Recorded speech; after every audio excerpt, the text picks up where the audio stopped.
मेरे प्यारे बच्चों, आपका इस कक्षा में बहुत बहुत स्वागत है। आज हम बात करने वाले हैं संस्कृत प्रबोधिनी कक्षा 11 पाठ्य पुस्तिका के द्वितीय पाठ के बारे में, जिसका नाम है नीति वचनानी। इस पाठ के श्लोकों का वाचन होगा, उसके पश्चात अर्थबोध होगा। चलिए आगे बढ़ते हैं।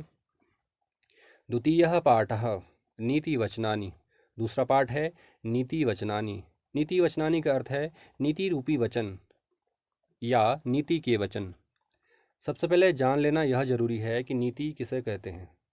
नीति उन वाक्यों को या उन आदर्शों को कहते हैं जिन्हें हम अपने जीवन में ढालकर, जिनकी पालना कर कर हम अपना चतुर्विध विकास कर सकते हैं, सर्वांगीण विकास कर सकते हैं और अपने जीवन को उच्च स्तर तक जी सकते हैं।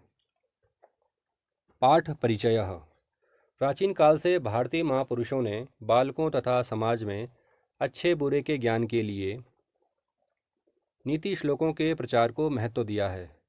विद्यालय तथा समाज में बच्चों के सदाचार व नीतिगत ज्ञान हेतु प्रथम श्लोक विदुर नीति से तथा द्वितीय, तृतीय और चतुर्थ श्लोक भर्तृहरि के नीति शतकम से और पंचम से अष्टम तक के 4 श्लोक मनुस्मृति से उद्धृत किए गए हैं। आइए पहला श्लोक पढ़ते हैं। न सा सभा यत्र न सन्ति वृद्धाः वृद्धा न ते ये न वदन्ति धर्मम् धर्मो न सह यत्र न सत्यमस्ति सत्यम न तत् यच्छलमभ्युपैति। एक बार पुनः पढ़ेंगे।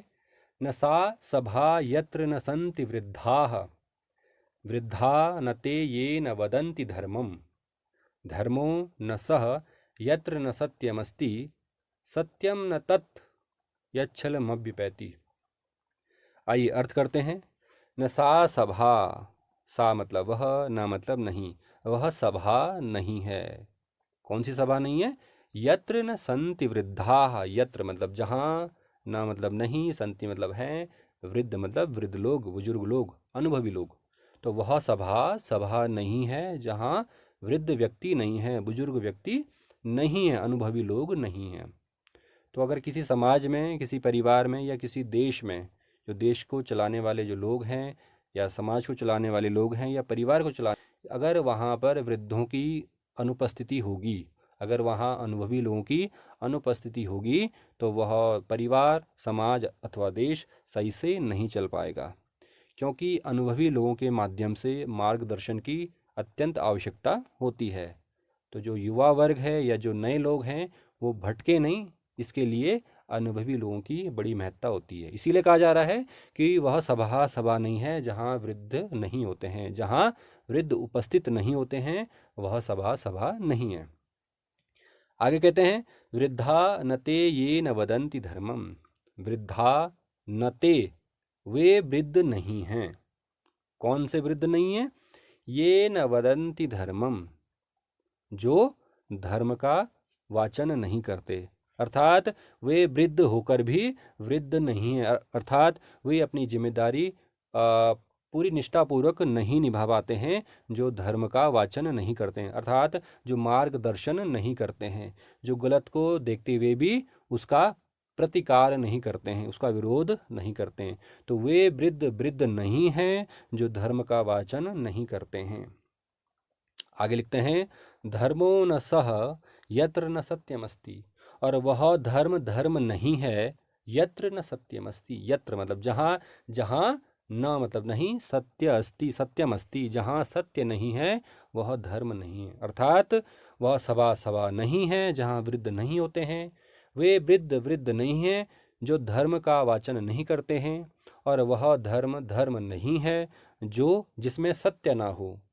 आगे लिखते हैं सत्यम न तत् यच्छल मभ्युपैति, और वह सत्य सत्य नहीं है जिसमें छल किया गया हो, अर्थात वह बात सत्य नहीं हो सकती जो छल पूर्वक कही गई हो। तो कहने का तात्पर्य यहाँ पर यह है कि अगर किसी बात में छल कपट किया गया है तो वह सत्य नहीं है, और जहाँ सत्य नहीं है वह धर्म नहीं हो सकता। और जो धर्म का वाचन न करे वो वास्तव में अनुभवी व्यक्ति नहीं है, वो वृद्ध व्यक्ति नहीं है। और जहाँ पर धर्म का वाचन करने वाला वृद्ध व्यक्ति नहीं होगा, वह सभा सभा नहीं कही जा सकती है। चलिए इसका भाषानुवाद देखते हैं। वह सभा सभा नहीं है जहाँ वृद्ध नहीं होते हैं, वे वृद्ध नहीं होते हैं जो धर्म को नहीं कहते हैं। वह धर्म नहीं है जहाँ सत्य नहीं है, वह सत्य नहीं है जो छल के समीप होता है। अर्थात वह सभा सभा नहीं होती जिस सभा में बूढ़े लोग नहीं होते हैं, वे लोग बूढ़े नहीं होते हैं जो धर्म की बातें नहीं करते हैं। अर्थात केवल आयु में बड़े होते हैं, आचरण में नहीं। वह धर्म धर्म नहीं है जिसमें सत्य का समावेश नहीं है, वह सत्य सत्य नहीं है जिसमें छल कपट युक्त बातें होती हैं। अर्थात सभा में बूढ़े होने चाहिए, परंतु वे धर्म की बातें कहने वाले भी होने चाहिए। धर्म में सत्यता होनी चाहिए, सत्य में छल कपट द्वेष आदि नहीं होने चाहिए। चलिए दूसरे श्लोक की ओर बढ़ते हैं। दूसरा श्लोक है, साहित्य संगीत कला विहीनः साक्षात् पशुपुच्छ विषाणहीनः तृणन्न खादा नपि जीवमानः तद्भागदेयं परमं पशूनाम। चलिए अर्थ करते हैं।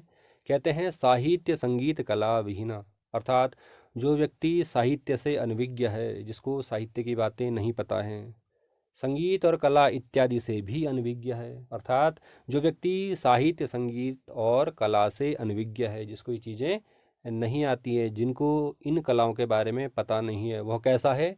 साक्षात पशु, साक्षात पशु के समान है। लेकिन कैसा पशु? पुच्छ विषाणहीन, जिसकी पूंछ और सींग नहीं है, ऐसा वह पशु है। अर्थात जिस व्यक्ति को साहित्य संगीत और कला इत्यादि ये सब चीज़ें नहीं पता हैं, इन चीज़ों से अनभिज्ञ है, इन कलाओं के बारे में जिसको ज्ञान नहीं है, वह व्यक्ति पशु के समान है। लेकिन कैसा पशु? जिसके सींग और पूंछ नहीं है। और आगे कहते हैं कि तृणन्न खादा नपि जीवमानः, जो घास न खाता हुआ भी जीवित है। अर्थात कैसा पशु है वह व्यक्ति कैसा पशु है कि जिसके पूंछ और सींग नहीं है और घास न खाता हुआ भी जो जीवित रहता है। तद्भाग्यदेयम परमम पशुनाम, यह तो जो वास्तव में पशु हैं उनका परम सौभाग्य है कि ऐसे व्यक्ति जो हैं वो घास नहीं खाते हैं। चलिए इसके भाषानुवाद देखते हैं। साहित्य संगीत कला से विहीन व्यक्ति पूंछ सींग से रहित पशु के समान है, जो घास न खाता हुआ भी जीता है। वह यह पशुओं का महान सौभाग्य है। अर्थात जो व्यक्ति साहित्य संगीत और कलाओं से रहित होता है, वह व्यक्ति साक्षात ऐसा पशु है जिस पशु के पूंछ और सींग नहीं होते हैं। घास को खाए बिना भी वह जीवित रहता है, वह तो पशुओं का परम सौभाग्य है। अर्थात साहित्य और कलाओं से रहित मनुष्य साक्षात पूंछ और सींग से रहित पशु है, वह घास नहीं खाता है। यह पशुओं का सौभाग्य है, क्योंकि यदि ऐसे पशु घास खाएं तो वास्तविक पशुओं के लिए भोजन का अभाव हो जाएगा। चलिए तीसरे श्लोक की ओर बढ़ते हैं। यह भर्तृहरि के नीति शतक से है। येषां न विद्या न तपो न दानम ज्ञानम न शीलम न गुणो न धर्मः ते मर्त्यलोके भुविभार भूताः मनुष्य रूपेण मृगा शरन्ति। कहते हैं येषाम, जिनके पास या जिनमें, येषाम जिनमें, जिनके अंदर न विद्या है न तपो न दानम, न तप है न दान है, न दान करने की शक्ति है, न दान करने का सामर्थ्य है। तो जिसके पास न तो विद्या है और उस विद्या को प्राप्त करने के लिए जो कठिन परिश्रम नहीं करता है, न दानम, न ही जो दानशील है, ज्ञानम न शीलम न गुणो न धर्म, जिसके पास ज्ञान भी नहीं है, अर्थात व्यवहारिक ज्ञान भी नहीं है, न शीलम, जिसका आचरण भी सही नहीं है, जो शीलवान नहीं है, न गुणों न धर्मा, ना ही कोई गुण है और ना ही उसको किसी धर्म के बारे में पता है, ना ही उसको धर्म का आचरण करना आता है। ते मर्त्य लोके, ते मतलब वे लोग, कौन से लोग? जिनके पास विद्या तप दान ज्ञान शील गुण धर्म इनमें से कुछ भी नहीं है। ऐसे लोग मर्त्यलोके भुवि भार भूता, इस मर्त्यलोक में भुवि भार भूता, भार स्वरूप हैं, बोझ स्वरूप हैं, और मनुष्य रूपेण मृगा शरंती, मनुष्य रूप में पशुओं की भांति चरते हैं, अर्थात विचरण करते हैं। तो जिस मनुष्य के पास न विद्या है, न विद्या को प्राप्त करने का सामर्थ्य है, जप तप नहीं करता है, न दान करता है, न ज्ञान के लिए संघर्ष करता है, न शीलवान है अर्थात उत्तम चरित्र वाला नहीं है, न गुण है, न धर्म है, ऐसे व्यक्ति इस धरा पर भार स्वरूप हैं, बोझ स्वरूप हैं। और ऐसे व्यक्ति मनुष्य रूप में पशुओं की भांति चर रहे हैं, विचरण कर रहे हैं। भाषानुवाद देखते हैं। जिनके पास न विद्या है, न तप है, न दान है, न ज्ञान है, न गुण है, न धर्म है, वे लोग मनुष्य लोक में पृथ्वी पर भार बने हुए मृग के रूप में अर्थात पशुओं के रूप में विचरण कर रहे हैं। अर्थात जिन मनुष्यों के पास न तो विद्या है, न उन्होंने ईश्वर की प्राप्ति हेतु तप किया है, न दान किया है, न शालीनता उनके पास है, न उनमें गुण है, न ही वे धर्म को जानते हैं और उसका आचरण करते हैं, ऐसे लोग मनुष्य लोक में भूमि पर भार बने हुए पशुओं के समान यहाँ वहाँ विचरण करते रहते हैं। कहने का आशय यह है कि ऐसे लोगों का जीवन निरर्थक होता है। अगला श्लोक है। श्रोतम श्रुतनेव न तु कुंडलेन दानेन पाणिर न तु कंकणेन विभाति कायः करुणापराणाम परोपकारेण न तु चंदनेन। एक बार पुनः देखेंगे। श्रोतम श्रुतनेव न तु कुंडलेन दानेन पाणिर न तु कंकणेन विभाति कायः करुणापराणाम परोपकारेण न तु चंदनेन। अर्थ करते हैं। श्रोतम मतलब हमारे कान, श्रुतेन इव अर्थात श्रुति से ही, न तो कुंडलेन न कि कुंडल से, अर्थात हमारे कानों की शोभा श्रुति से होती है। श्रुति मतलब ज्ञान ध्यान की बातों को सुनने से, वेद शास्त्रों की बातों को सुनने से, पढ़ाई लिखाई की बातों को सुनने से हमारे कानों की शोभा बढ़ती है, न कि कुंडलेन न कि कुंडल से। अर्थात यदि हम कानों में सुंदर सुंदर कुंडल पहन लेंगे तो उनकी शोभा नहीं बढ़ेगी। जब तक हम ज्ञान ध्यान की बातें नहीं सुनते, पढ़ाई लिखाई की बातें नहीं सुनते, अध्ययन अध्यापन की बातें नहीं करते, तब तक हमारे कानों की शोभा नहीं होती है। आगे कहते हैं दानेन पाणिर न तु कंकणेन। पाणी, पाणी बोलते हैं हाथ को, तो हाथ की जो शोभा होती है वो होती है दानेन, दान के द्वारा, दान देने से हाथ की शोभा बढ़ती है। न तो कंकणेन, न कि कंकड़ पहनने से। कंकड़ का मतलब यहाँ पर कंगन। तो सुंदर सुंदर सोने के कंगन पहनने से हाथों की शोभा नहीं बढ़ेगी, हाथों की शोभा बढ़ती है दान करने से। आगे लिखते हैं विभाति कायः करुणा पराणाम। विभाति मतलब शोभित होती है, विभूषित होती है। कायः मतलब शरीर, करुणा पराणाम जो कारुणिक लोग होते हैं, जो उत्तम प्रकृति के लोग होते हैं, उनका शरीर शोभित होता है, विभूषित होता है। किससे? परोपकारेण, परोपकार करने से। न तो चंदनेन, न कि चंदन लगाने से। तो जो उत्तम आचार विचार वाले लोग होते हैं, जो महापुरुष लोग होते हैं, वह अपने शरीर पर चंदन इत्यादि का लेप न करके क्या करते हैं? परोपकार करते हैं। परोपकार करने से उनके शरीर की शोभा बढ़ती है, चंदन लगाने से नहीं बढ़ती। तो हमारे कानों की शोभा किससे बढ़ती है? श्रुति से बढ़ती है। अर्थात वेद शास्त्रों का जो श्रवण है वह करने से हमारे कानों की शोभा बढ़ती है, कुंडल से नहीं बढ़ती। हमारे हाथों की शोभा दान देने से बढ़ती है, ना कि कंकण पहनने से, कंगन पहनने से। इसी प्रकार जो महान पुरुष होते हैं, महापुरुष होते हैं, जिनके अंदर दया और करुणा का स्तर बहुत ऊंचा होता है, ऐसे लोग अपने शरीर को दान करके भी परोपकार का कार्य करते हैं। जैसे आपने महर्षि दधीची के बारे में आपने सुना होगा, जिन्होंने एक राक्षस को मारने के लिए अपनी हड्डियों का दान कर दिया था। चलिए भाषानुवाद देखते हैं इसका। कान वेद शास्त्रों से ही, न कि कुंडल से। हाथ दान से ही, न कि कंगन से। दयालुओं का शरीर परोपकार से सुशोभित होता है, न कि चंदन से। अर्थात कान की वास्तविक शोभा वेद शास्त्रों के नीतिगत वचन सुनने से होती है, न कि कुंडल से। हाथ की वास्तविक शोभा दान करने से होती है, न कि कंगन धारण करने से। इसी प्रकार दयालु जनों का शरीर दूसरों का उपकार करने से सुशोभित होता है, न कि चंदन के लेप से उनकी शोभा होती है। अगला श्लोक है अविवादनशीलस्य नित्यं वृद्धोऽपि सेविनः चत्वारि तस्य वर्धन्ते आयुर्विद्या यशोबलम्। पुनः देखेंगे एक बार।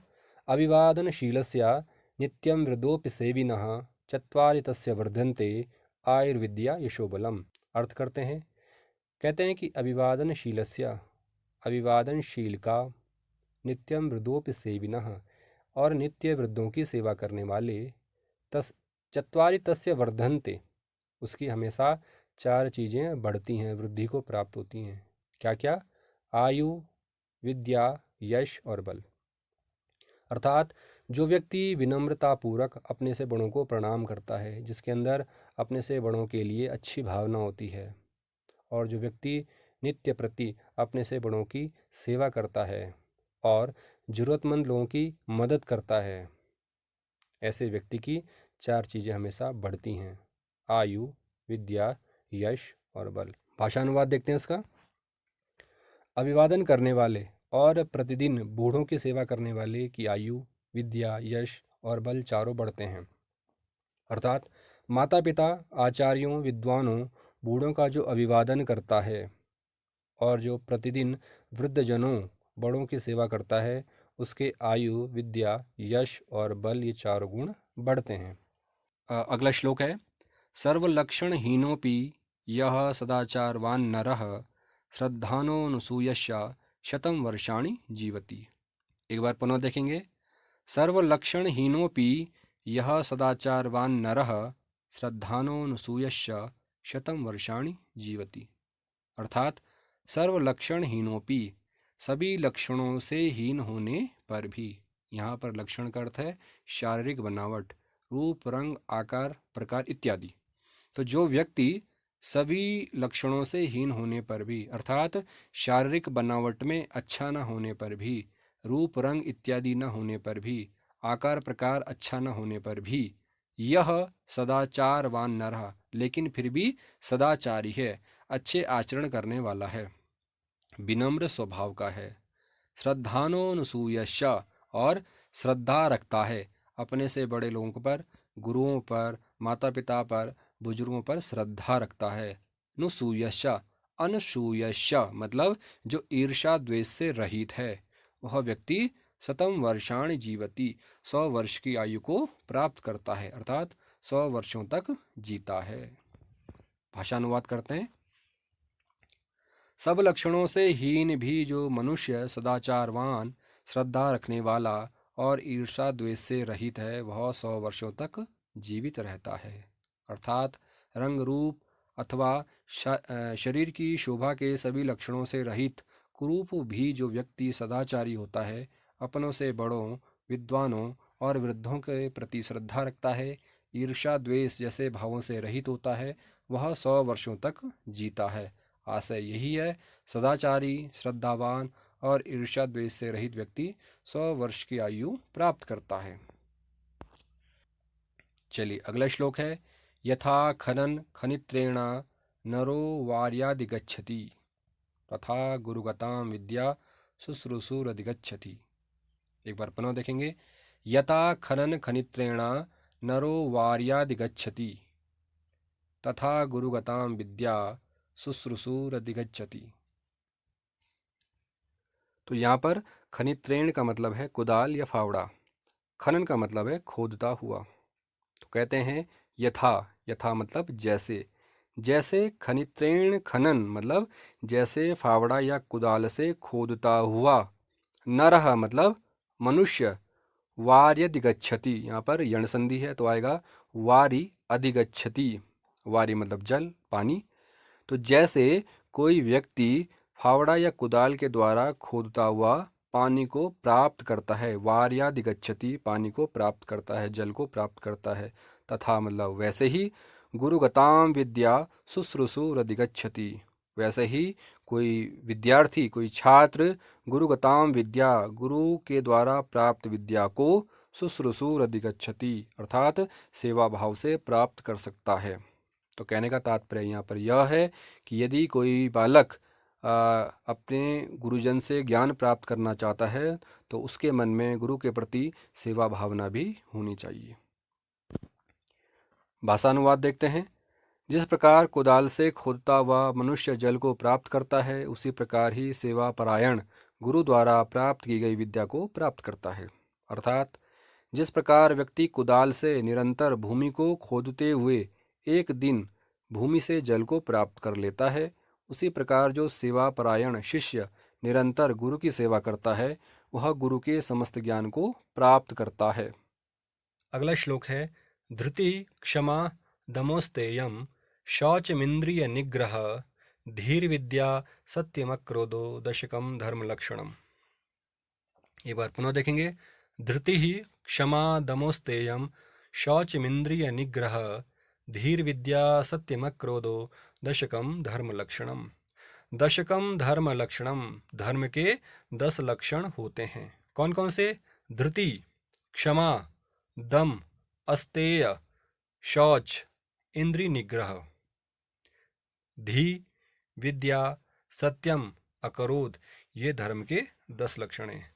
अब जो सबसे पहला शब्द है धृति, इसका मतलब है धैर्य रखना, संतोष की भावना होना। ठीक है। अगला जो शब्द है क्षमा, मतलब क्षमा करना, किसी को अपराध होने पर भी क्षमा का भाव रखना उसके प्रति, यह है क्षमा। अगला है दम। दम का मतलब होता है मन की इच्छाओं पर नियंत्रण करना, नियंत्रण रखना, इसको बोलते हैं दम। अस्तेय बोलते हैं कि दूसरों की चीज़ों को दूसरों की चीज़ें ना छीनना, दूसरों की चीज़ों पर अपना अधिकार न जमाना, उसकी चोरी न करना, इसको बोलते हैं अस्तेय। अर्थात जो मेरे पास है मेरे लिए पर्याप्त है, मुझे और किसी की वस्तु की आवश्यकता नहीं है, इसको बोलते हैं अस्तेय। शौच बोलते हैं पवित्रता को, स्वच्छता को। इंद्रिय निग्रह बोलते हैं इंद्रियों पर नियंत्रण करने को। आगे है धी। धी मतलब होता है बुद्धि, अर्थात शास्त्र ज्ञान, अर्थात अध्ययन अध्यापन की बातें। अगला है सत्यम। सत्य मतलब सत्य। अगला है अक्रोध। अक्रोध मतलब प्रेम पूर्ण बातें या प्रेम पूर्ण व्यवहार। सबसे पहला है धृति, दूसरा क्षमा, दम, अस्तेय, शौच, इंद्रिय निग्रह, धी, विद्या, सत्यम और अक्रोध, ये धर्म के 10 लक्षण हैं। आइए भाषानुवाद देखते हैं। धैर्य, क्षमा, मन का नियंत्रण, दूसरों के धन को न ग्रहण करना, पवित्रता, इंद्रियों को वश में रखना, बुद्धि, विद्या, सत्य, क्रोधहीनता अर्थात प्रेम, ये धर्म के 10 लक्षण हैं। अर्थात धैर्य रखना, संतोष रखना, क्षमा करना, दूसरों के अहित करने पर भी उसे अहित न करने की भावना मन में न लाना, मन की इच्छाओं का दमन, दूसरों के धन को न हड़पना, चरित्र की पवित्रता, इंद्रियों को उनके विषयों में लिप्त होने से रोकना अथवा उनको वश में करना, बुद्धि को शास्त्र ज्ञान में लगाना, विविध प्रकार की विद्याओं का अर्जन करना, सत्य अथवा यथार्थ ज्ञान के अनुरूप आचरण करना, क्रोधहीनता अथवा प्रेम, ये धर्म के 10 लक्षण हैं। विद्यार्थियों, ये थे नीति वचनानि। हमने वाचन किया, अर्थबोध किया। अगली कक्षा में हम प्रश्नोत्तर के बारे में बात करेंगे। धन्यवाद।